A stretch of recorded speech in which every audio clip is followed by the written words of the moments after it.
Hello students. Today we are going to discuss about part 3rd lesson 12 Maharana Pratap. You are welcome to Navankur Digi Lessons from the house of Navankur. Today we shall read about MP Board Class 10th English book The Spring Blossom. The name of this chapter Maharana Pratap. It is written by J.P. Singh.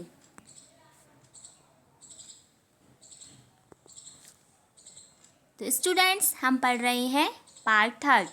इससे पहले का जो drama था उसमें हमने पढ़ा था कि जो प्रिंस अमर हैं महाराणा प्रताप के पुत्र हैं और महाराणा प्रताप उनसे कहते हैं कि पुत्र अब तुम अपने मेवाड़ को अंतिम बार देख लो, अंतिम बार उसके दर्शन कर लो.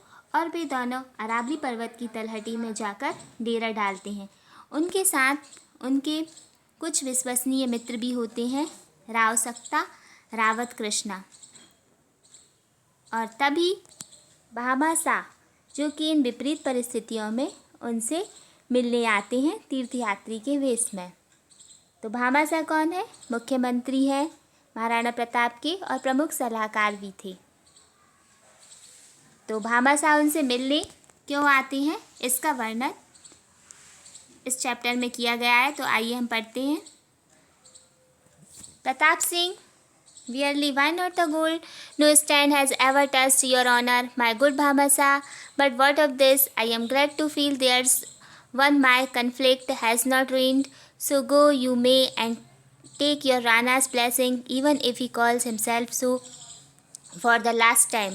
Bhamasa, the hoarded wealth of many years I have brought for your acceptance. Pratap Singh, in amazement for mine.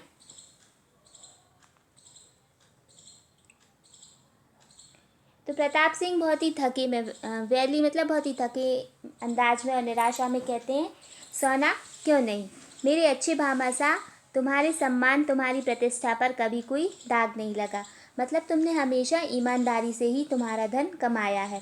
परंतु इसका क्या, मैं बहुत ज़्यादा प्रसन्न हूँ कि मेरे युद्ध के कारण कम से कम कोई एक तो है जो बर्बाद नहीं हुआ. तो स्टूडेंट्स आपने सुना होगा हल्दी घाटी का युद्ध जो कि बहुत चर्चित युद्ध है और उसमें कई फैमिलियां बर्बाद हो गई थी. तो वो कहते हैं कि मेरे युद्ध के कारण कम से कम 1% तो है जो बर्बाद नहीं हुआ. तो मेरे प्रिय दोस्त, प्रिय मित्र, तुम आगे जाओ, अपनी रास्ते जाओ और अपने राणा की जो दुआएं हैं, ब्लेसिंग्स हैं, वो ले जाओ. तो भामाशाह कहते हैं आई होर्डेड मतलब इकट्ठा किया हुआ, मैंने इतने वर्षों से यह धन जमा किया है, मैं आपकी सेवा में लाया हूँ. एक्सेप्टेंस मीन्स इसे स्वीकार करो. तो प्रताप सिंह कहते हैं इन अमेजमेंट मतलब वो चौंक जाते हैं, आश्चर्य से कहते हैं फॉर माइन मेरे लिए. Bhamashah I have not kept one golden coin nor anything I thought could swell the fund, dear Lord, my kindest, noblest master. I have lived to greet the day when I might bring my service to one full and splendid close. I have wealth enough to feed and arm your warriors for 12 or 15 years, not just a few brave men, but 20. Thus 30,000 lusty Rajputs come.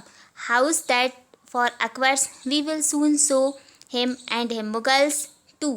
How Mewar men may rally up upon the hillside. I passed a Mughal camp.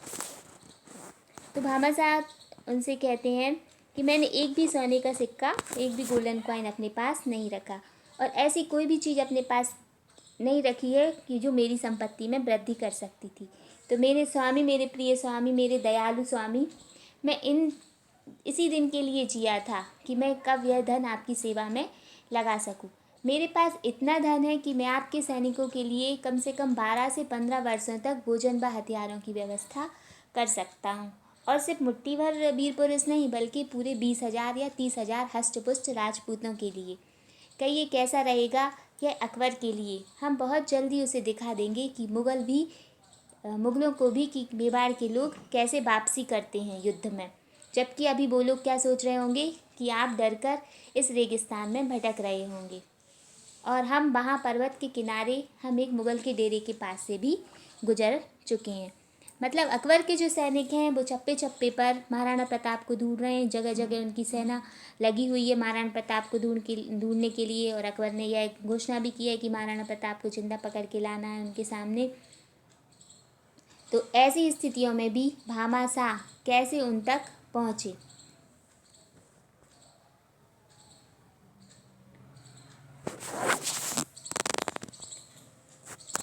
A merry queue all drinking good riddance to the Rana. The flying Rana Pratap be stole so quietly by them. They little knew how near them a band of well-picked swordmen looking like humble pilgrims passed. They little knew our purpose or how blow Kumbhalmer. We had saddled 60 horses who had descended the rocky pass, each moving as quietly as a leopard on its padded paws. तो वो बताते हैं Mary क्यों, मतलब कि वो जो सैनिकों की टोली थी वो कैसे प्रसन्न हो रही थी और वो सब महाराणा प्रताप से छुटकारा मिलने की खुशी में ड्रिंक कर रहे थे। मतलब वो जब एक मुग़ल टोली के पास से निकले तो उन्होंने देखा कि जो मुग़ल सैनिक है वो बहुत ज़्यादा खुशियाँ मना रहे थे, ड्रिंक कर रहे थे और उन्हें होश ही नहीं था कि जो उनके बगल में से जो लोग जा रहे हैं वो महाराणा प्रताप से मिलने जा रहे हैं। तो वो इतनी शांति से उनके पास से निकल आए। उनके पास बेहतरीन तलवारों का दल और तीर्थयात्रियों की वेशभूषा में उनके पास से गुजर गया और उन्हें हमारे इरादों का बिल्कुल भी पता नहीं चला। ना कि कुंभलमेर में हमने 60 घोड़ों पर जीन कसी थी जो पथरीले मार्गों से ऐसे उतर आए थे जैसे कि कोई तेंदुआ अपने गद्देदार पाँव से। मतलब जब कोई तेंदुआ शिकार करता है तो वो इतनी शांति के साथ करता है कि शिकार जो होने वाला है उसे पता नहीं चलता। Next paragraph. Pratap Singh, your tidings almost take away my power of speech. Am I awake? I fear that this is all a dream. Bhamasar delighted a dream. My Rana look, is that a dream? Points to body of horsemen who are approaching the camp courteously. We muffled all the trapping, trickled out the men like mummies. A Mughal staying from his camp and meeting such a party would have gone mad with fear, thinking he saw the ghost of Rana Pratap's band, believing you far away across the sandy desert, with every faithful Rajput following your blood-red flag.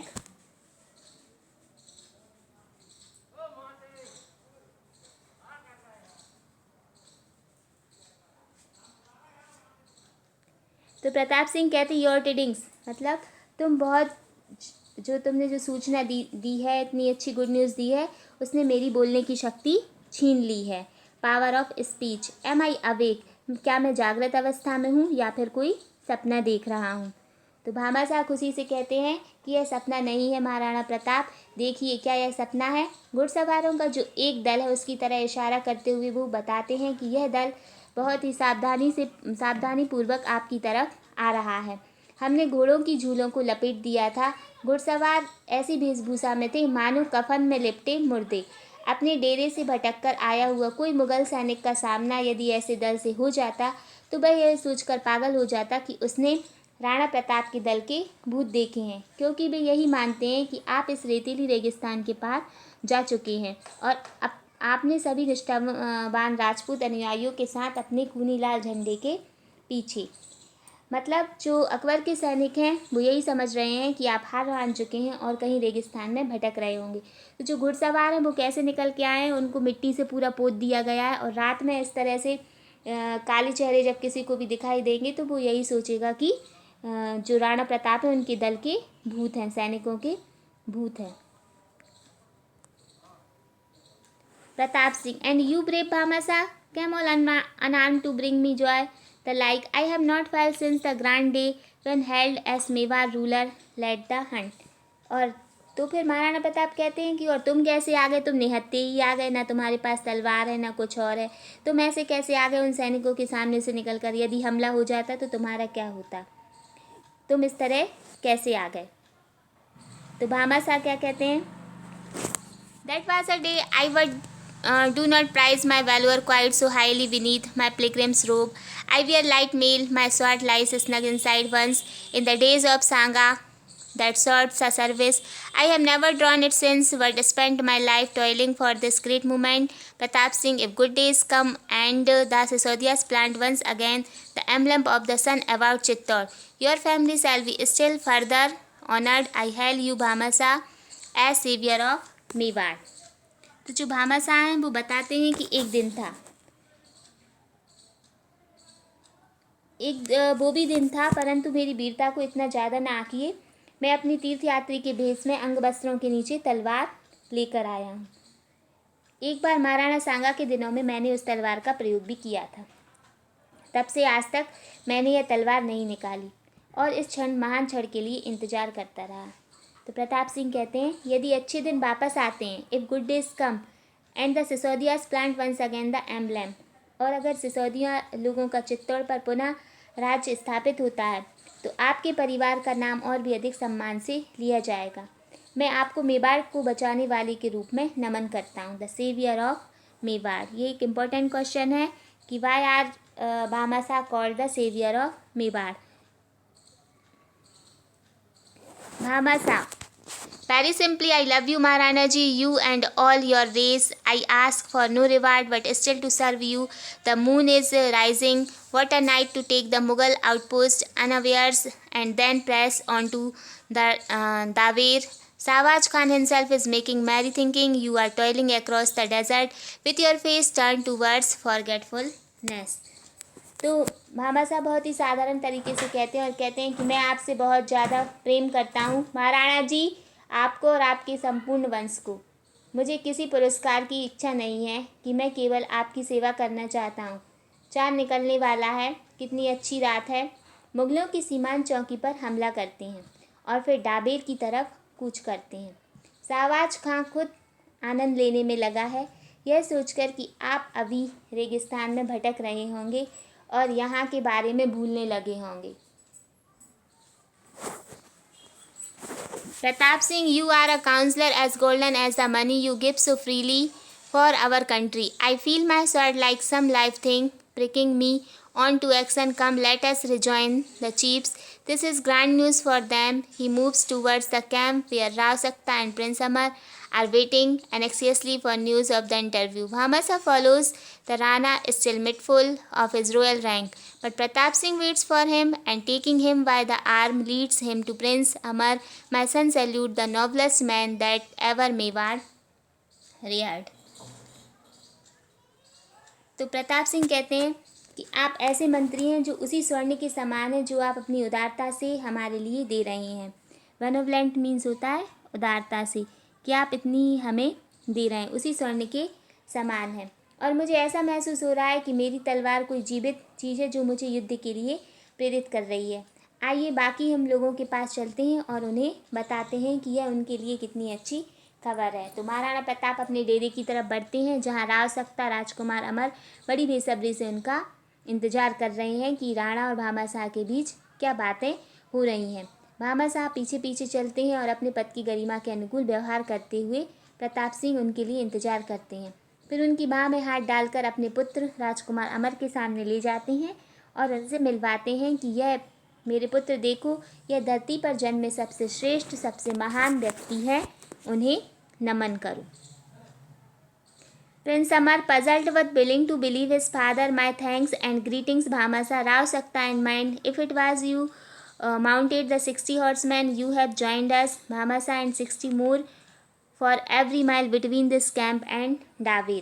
तो राजकुमार अमर puzzled मतलब उलझन में होते हैं, फिर भी अपनी पिता की बात पर विश्वास करते हैं, billing to believe his father, और कहते हैं कि मेरा धन्यवाद और मेरी शुभकामनाएं और मेरा अभिनंदन आपके लिए भामाशाह।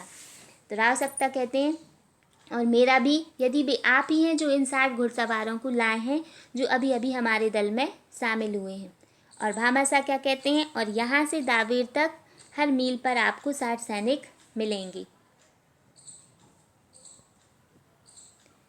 राव सक्ता uproariously, what a man! If Akbar knew he had watered half his captains for such a one, by Raja Birbal whom they are so much talk about, if but a shadow of our shrewd Bhamasa, Darili, we will see when the night work is over, Maharana ji. I ask leave of you to depart. You too have much to think of at every mile are posted well-armed men. They know the signal farewell and heaven be with you in your most noble purpose.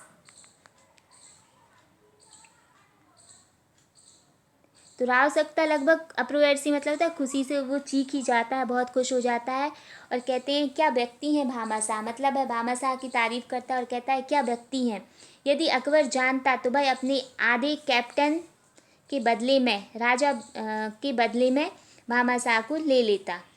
और राजा बीरबल जिनकी हम इतनी चतुराई के बारे में इतनी तारीफ़ करते हैं, जिनकी इतनी तारीफ़ें सुनी हैं, वो तो हमारे भामाशाह की केवल परछाई मात्र हैं।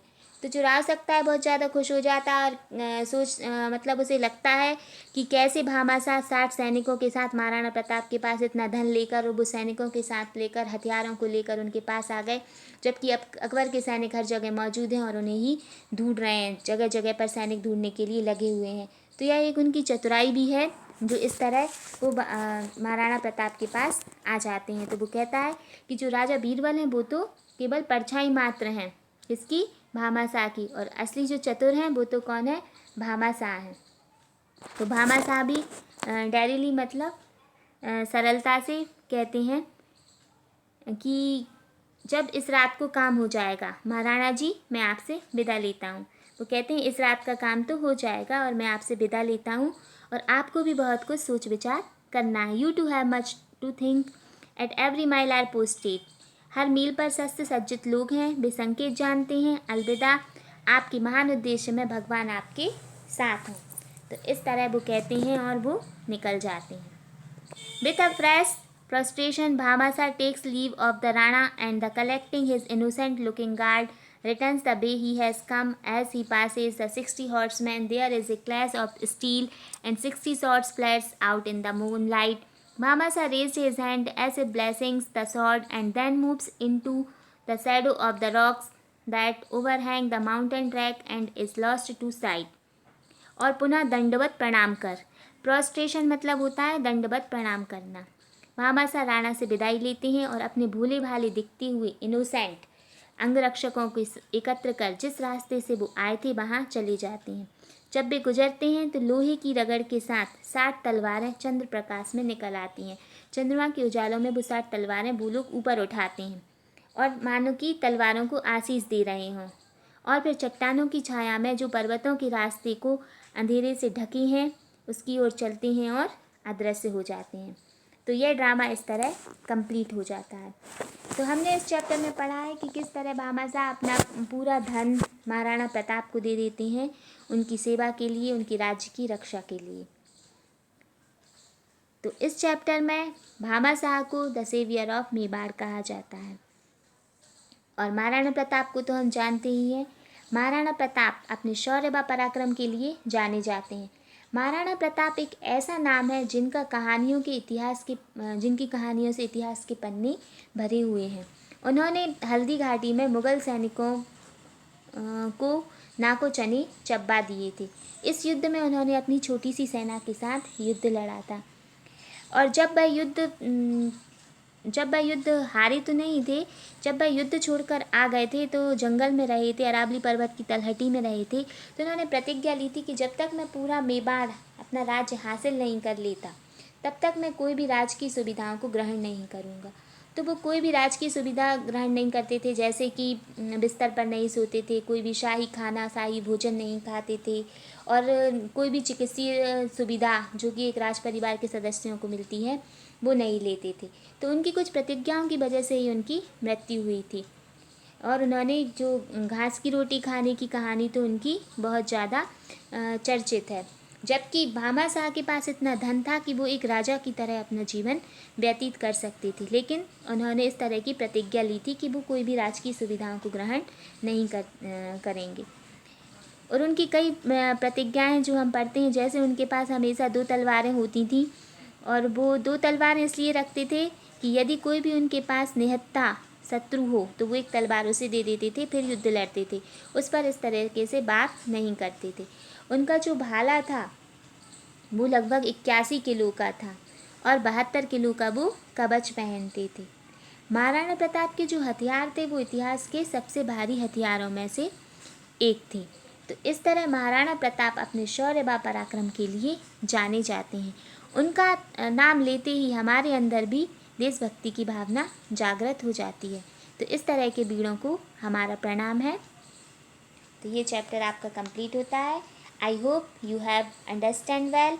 इन the next video we will cheat with new topic. Best of luck. Thank you very much.